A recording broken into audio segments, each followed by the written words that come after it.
Strong. I was really hoping that would Go fizz over. up. Yeah. That was not very strong. Okay. That was a super strong one. All right, everyone. We are here today. We are gathered here today to give a moment of silence for the loss or the ending of the Krakoan era of X-Men. So sad. It felt so hard reading that. Because you had read it before posting in the chat. Yeah. But just seeing those few things you posted in the chat. Those last 2 pages. Like, just, having not been invested in the storyline. Like, I've had knowledge of it, like nothing crazy or anything like that. But I've known of it. I've kind of gotten it, and I can. It's been around for such a long time. Yeah. I remember when they started. Yeah, because I was real big on it. Mm-hmm. So it's just like, it is sad, and feeling the emotion in those last pages. Oh my god! Just from Scott crying, like Aurora and Jean embracing, crying, looking up at Krakoa. I was just like, oh my god. I haven't felt this much emotion consuming like any piece of media in so long. He says, I cry. Guys, you don't understand. Now, granted, for some context, if you are unaware, we have since 2019, X-Men started what we kind of know as the Krakoan era of the X-Men, right? And that was like a whole bunch of like mutants went, let's solve this whole mutant issue of like being a minority and not having respect and like being hunted like dogs. They're like, let's just fix that whole issue. Yeah. Like, right, just let's finally sit down, solve it. And they just created a sovereign nation. Live together in unity. Yeah. In a pretty good world. And we do it. They got Krakoa, which is a sentient island, and they're just like, all mutants are going to live here. We're going to take care of each other. And it was really cool. For lack of a better way of like going into that, like you kind of have to read it to believe it. Hell right? yeah. Like, it's good shit. It's really good shit. And this past Wednesday, we did get issue 700 of X-Men, or Uncanny X-Men, and it did end the Krakoan age. The island of Krakoa is gone. Oh. Everyone's gonna go back to just like the mansion or a military base or something. I don't know. The way you had explained it to me, some mutants stayed on Krakoa to disappear forever into another dimension. Yeah. And then some of them, because they could have all chosen to get on. They could have chosen to live a perfect life on Krakoa together with other mutants. But there is a team that stayed behind. Yeah, and there's like thousands of mutants that stayed behind to be here on Earth. Yeah, what a like I totally trade-off. get it. It was like I totally get it, but also like Krakoa though. It was literally the perfect. Dream of Krakoa, right? Maybe it was too perfect. It was. That's just kind of why they had to. I remember when House and Powers of X came out, and I was reading that as it was coming out. The issue where like Charles and Eric are like, we need to put together a team to figure out how we're gonna do a government system and whatever, and they call up Apocalypse. And Apocalypse is just like, we're getting all the mutants together to create a sovereign nation to make sure that we're all taken care of.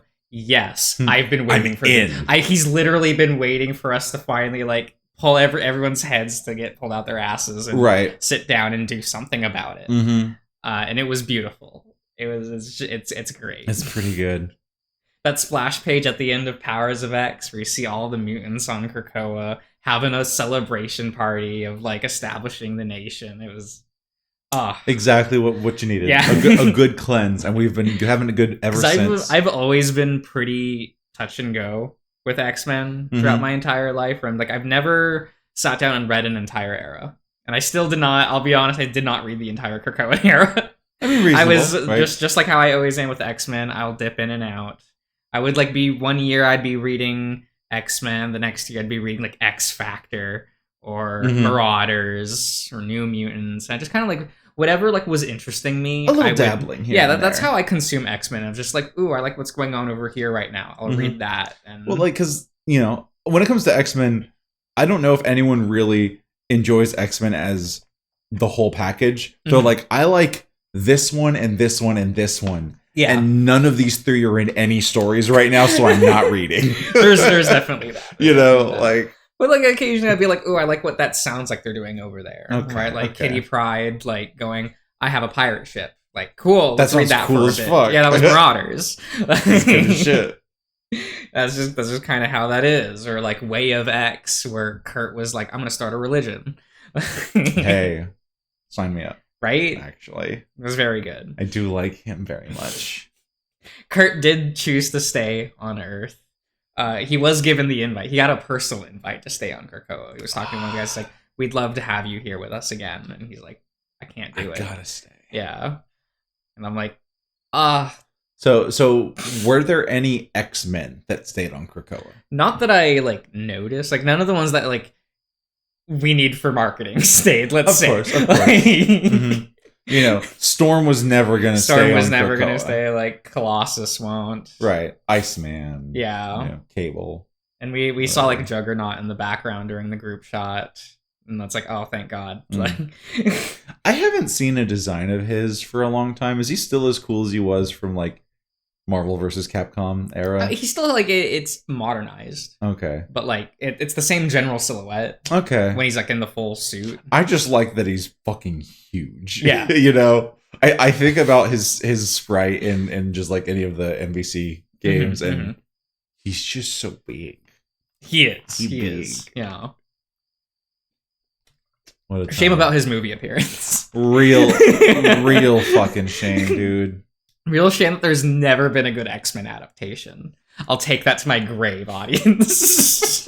People are gonna be like, but first class. No. But because you can't tell. Like, First Class is like an okay movie. Yeah. I'll say it's an okay movie.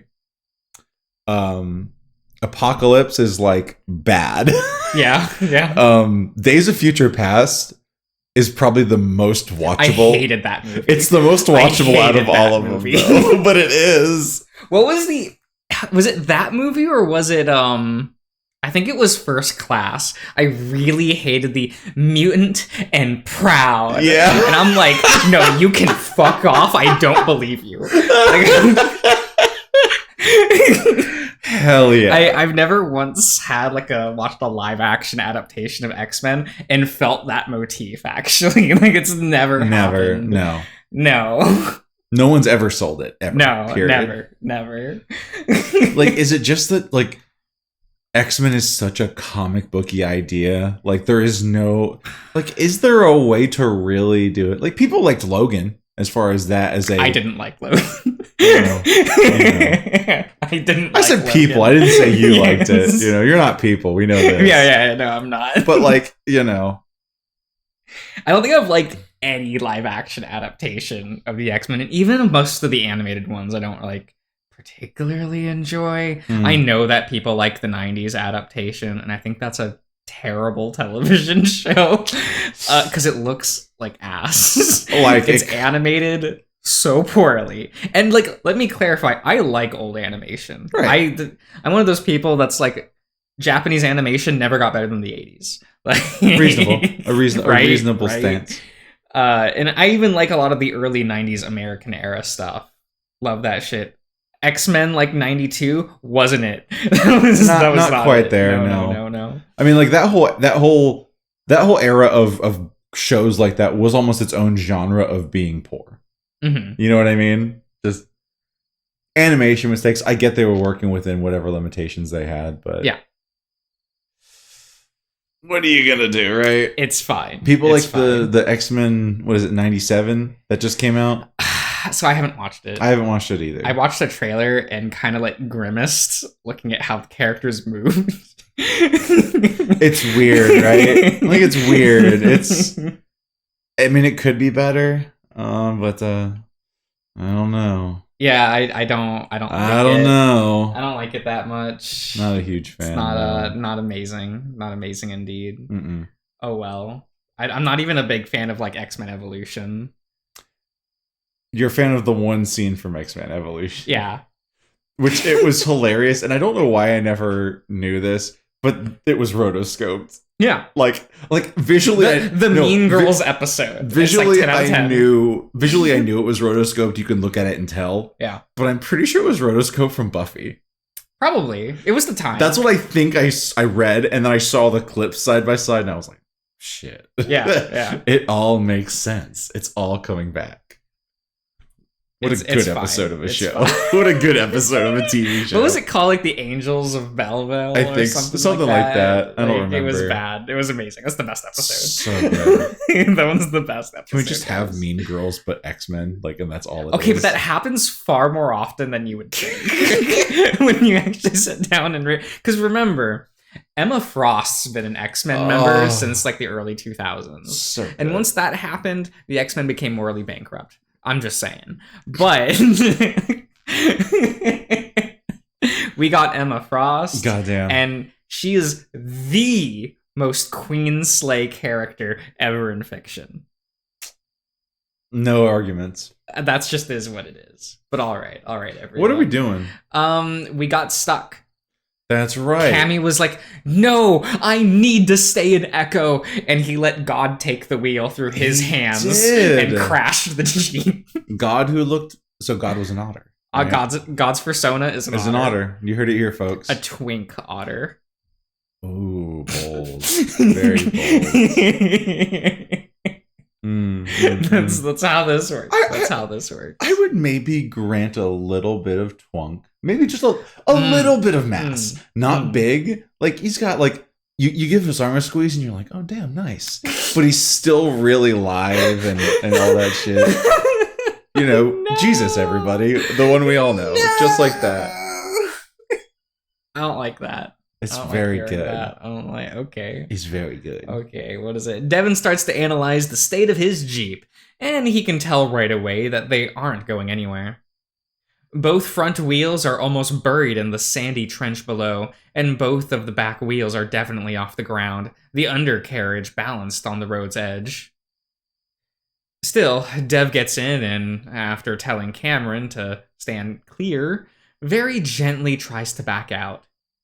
The bear winces at the scraping sounds from the metal undercarriage, realizing how desperate he is to get out of here, considering how hopelessly stupid this attempt is. See, this is why you don't drive a Jeep. Right? I've never driven a Jeep in my life, and I've never gotten stuck. Amen, right? Statistically, this means one should never own a Jeep.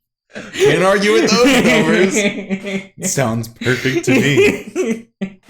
Holy shit, that's funny. That's very good. After realizing he's only spinning the wheels deeper into the dirt, he stops. The bear turns off the engine, sighs, and presses his head against the steering wheel.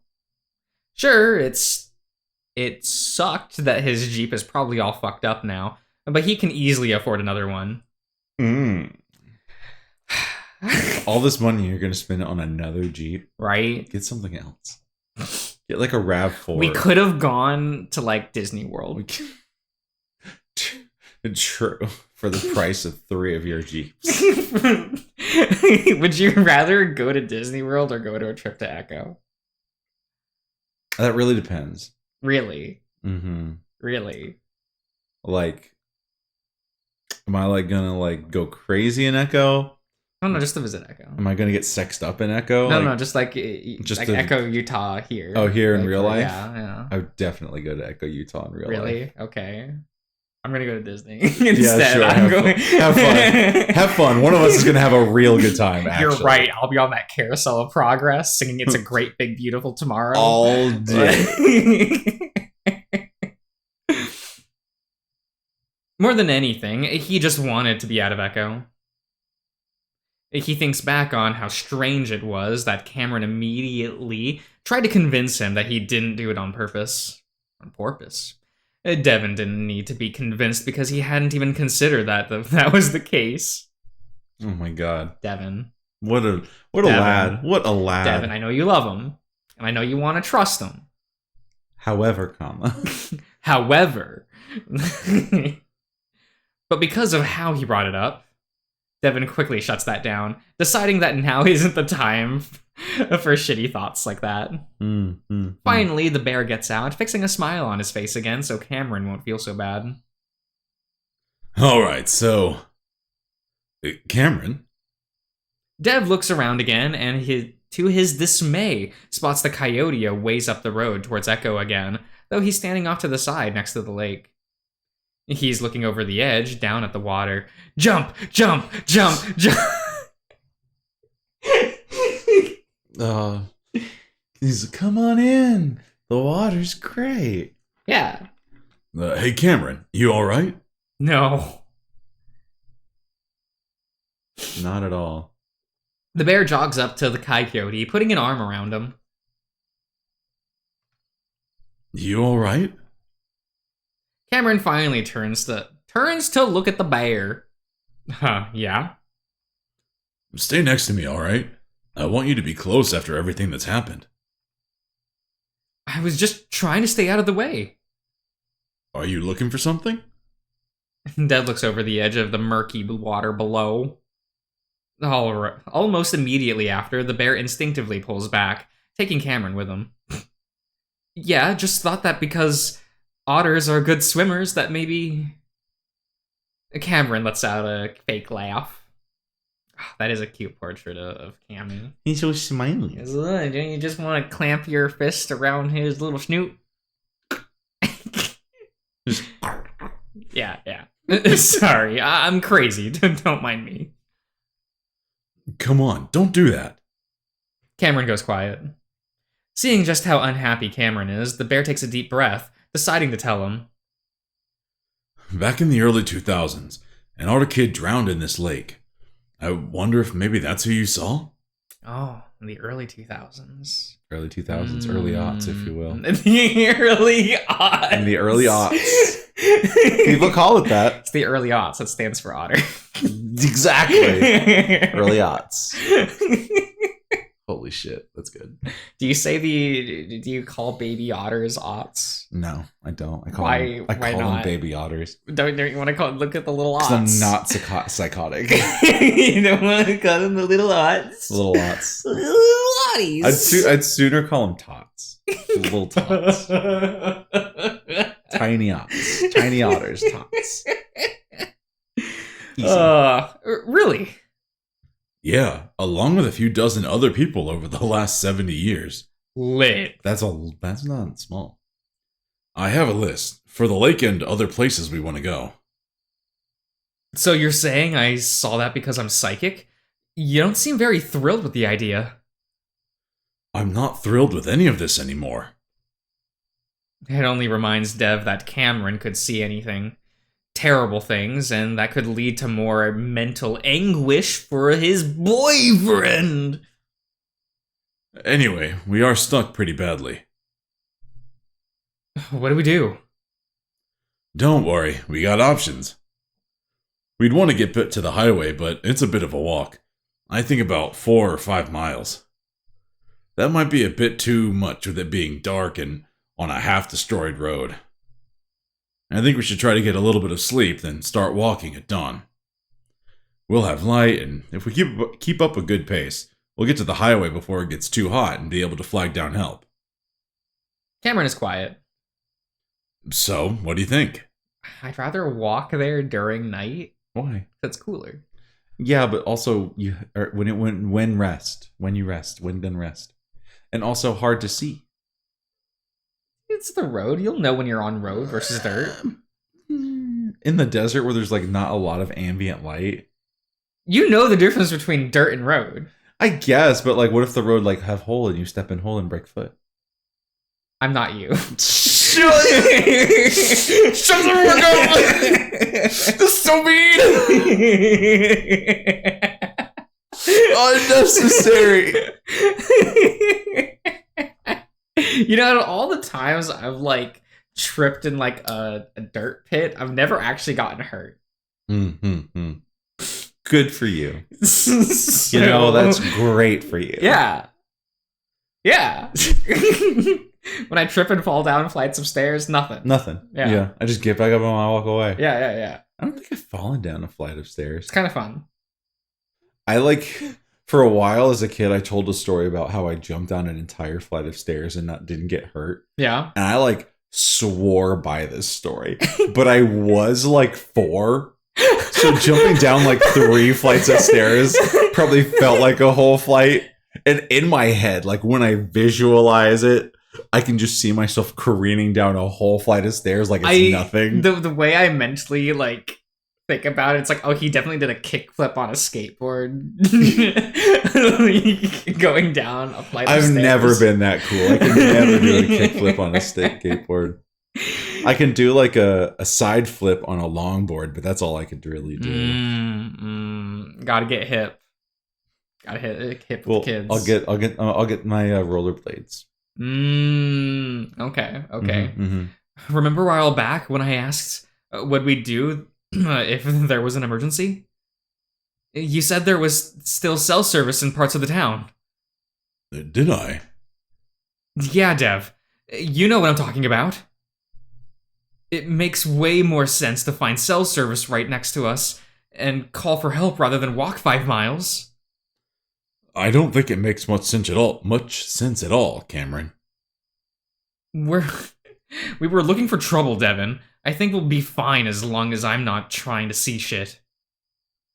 But you just saw.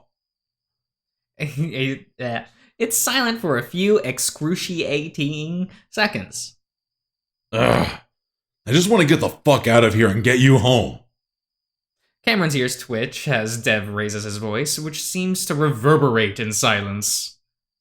But the coyote just goes on standing there, arms crossed like they almost always were. Yeah, psychic or not. I'm unstable. We both know that already. No. But I'm not walking miles through scorpion and rattlesnake infested desert when our solution is right there.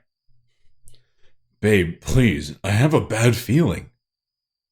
Sorry, who's the psychic here? Dev. I can do this. Trust me.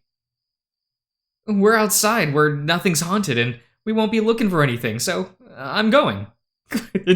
I'm going. I'm going. See ya. He says, see ya. Gone. Cameron! Cato? There you go. How'd you like your butt surgery? Well, I mean, he seems to be acting... Yes, he just lies on the ground dead. He's got a lot more vigor in his step now that he's not being weighed down with like 5 pounds of poop. Very good. I'd prefer you came with me, though. God damn it. That's one way to like solve that issue. Just start walking. That's what you do. I really do. You kind of just go. You just start going. And when people just stand around and go like, what do we do? I just start walking because it forces action on someone's part. Mm-hmm. If like I'm doing something actively, everyone's like, no, stop, don't. Someone's going to run up and stop me. Mm-hmm. And that's still action being taken. True. Very true. I would be awful in a horror setting. It would be so good, though. I would either be the first one dead or the last one dead, and no one would be happy about it. We need the MrJosh DLC for the Until Dawn remake. And then have you just inserted into the story of Until Dawn. There's just this bird here. And he's just some weird bird. Oh, there he goes. He's walking off. I guess we'll split up. Someone go with him. Please, someone just grab him. And it's just you leaving the ski lodge, because why the fuck would you stay there? You're like, I would just rather go home. Right? I think about that with the quarry. And I'm like, it must just be safe to get to the road. Like it must, right? Like, oh my god. Incredible. Devin hurries to catch up with his boyfriend, sliding his paw into Cameron's and grabbing it tightly. Aww. Cameron has a look on his face like he's a bit pleased with himself, but Devin can't figure out why. Because he's getting what he wants. It's winning. Dark. Is this Dark Cameron? Yeah. Oh boy. It's like the coyote thinks he's winning some kind of game, and Devin has to grit his teeth so he doesn't start an argument all over again. Just an hour ago, Cameron was sobbing after seeing and hearing terrible things, and now he's walking back in the same direction like it's nothing. Maybe the coyote is more resilient than the bear had always thought. And maybe the bear is finding out how not resilient he himself is. Mm-hmm. His stomach growls loudly, and when Cameron jokingly asks if he's hungry, Devin lies and says yes. In reality, it's from anxiety. It's something he isn't used to feeling all that often. The bear only finds comfort in gripping Cameron's paw, and even tighter, and promising himself that he won't let anything else bad happen to them. Yeah, nothing bad's gonna happen to this guy. Oh. Oh, Oh, look, it's a little nighttime. Yeah. Look at it. I do like it. Look, there's I like the moon. lighting a lot, actually. It's cool seeing what people do with environments in different lightings. It's like, nice. I just think nice. it's really neat. Yeah. It's like, you know, Do you know the Goodbye Moon song from Bear in the Big Blue House? not by the heart. Damn it. Sorry. I don't either. I don't recall. Like, we watched one episode months ago. Yeah, and, like, and wasn't it delightful? it was great, but that was the most Bear in the Big Blue House I had consumed in like 20 years. So one time just I wasn't keep gonna cut it seeing for like me. the clip of him like sniffing the audience on my Twitter. I'll just be scrolling and someone will post that, and I'm like, It's pretty good. like I get it, Yeah. but at the same time, He's just such a cute guy. he's a good He's a lad. little cutie. That's a father right I there. like him. Father. He's not daddy. He is No, he's father. father. He's father. Cameron presses up tightly against Devin's side, breathing in the comforting scent of his cologne. Can you still smell it? I mean, cologne's pretty. Cologne will stick on your clothes pretty good, Oh, okay. and also they're animals, so their smell's really good. Okay. Sure. In theory. Yeah. Cameron's show of confidence has mostly diminished at this point, especially as they're passing the motel. But Coyote, Yeah. has to remind himself why it is that he insists on doing this when Dev had offered a perfectly reasonable, if slightly exhausting alternative. He would have piggybacked you, would have bridal carried you. Like, actually, you wouldn't have walked half of that shit. Facts. Being tired is preferable to PTSD. Is it? Is it? Like, I I mean, like, but is it? What though? would you rather have? I'd rather be exhausted than have severe post-traumatic stress disorder. Okay. But Cameron could sense the bear beginning to treat him in a way that he didn't like. Talking to him like he was fragile, like the slightest touch could tip him over where he'd shatter on the asphalt. Yeah, it'd be that way. If the shoe fits. He wants to prove that he can deal with this, which is why he has to smirk at himself right now, because he definitely wouldn't have made it this far if Dev wasn't by his side. Right now, the icy grip on Kevin's paws, making it clear that he isn't letting go. Meanwhile, their free paws hold their phones, checking every now and then for a signal. Oh, God, they're the Zoomer thing, right? Where they're just holding their phone, just... They do that, don't they? This motion, right, audience? Because I missed, right? Like, I hold it up like that. I've definitely seen you do that. I've done that. But Zoomers, you just be like... If I move my arm slightly, it will cause a signal to hear. Okay, audience, because this is a primarily audio medium on our parts. Yeah. Josh is like holding out his phone and like kind of moving it in an erratic way. You always see like the kids in the TV shows. Yeah, just, I'll get signal. Like waving it activates the fucking cellular chip or some shit. And, I want a kid to do that in a TV show, and then it activates their flashlight with the motion shit. sensor. That'd be so real, though, right? Have someone with a karate chop. Yeah. No, see, what you need is like all the rest of the kids have the iPhones and shit. Yeah. The one weird has the karate chop Android. Yeah. Good. Very Should good. be. Anything yet? No. Wouldn't we get signal at the same time anyway? Well, I assume I'll get it first. Oh, because mine's not an Android? Let's go. Let's go. You would be an Apple user. Devin screams like tech bro. Like, He's in the crypto. It's so unfortunate, but he is. Hey Cameron, I just heard of this new thing called an NFT. We're gonna make it big, babe. Oh, but he would. Oh. No! This man owns Black Lotus, doesn't know what it is. But he uses it like to as a coaster. Well, he uses it to level the table in his dining room. Oh fuck. Yep. If only I had the brain of an engineer to figure out how to work one. Actually, maybe I should turn mine off and let you search for a signal. We should keep some battery life in one of our phones, just in case. Oh yeah, good idea. Your battery would probably die before he found service anyway.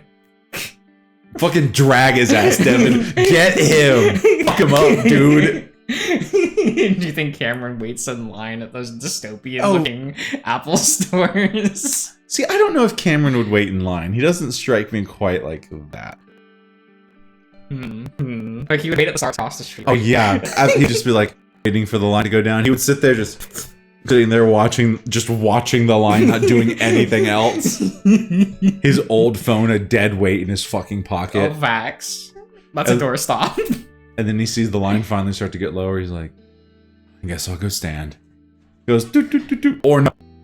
He would talk Devin into waiting in line for him. He would, and Devin, being the himbo boyfriend that he is, would totally do it. So we see him get like probably like 5 people away from the line. Devin's just standing there, like looking a little tired, but all right. Cameron walked up, like stretches. Oh, that was so long. I'm so tired. Right? That's Cammy. It's just like, what do you mean? Cammy, I've been all day. Yeah, but that cafe chair sucked. Starbucks really needs to do something about their chair.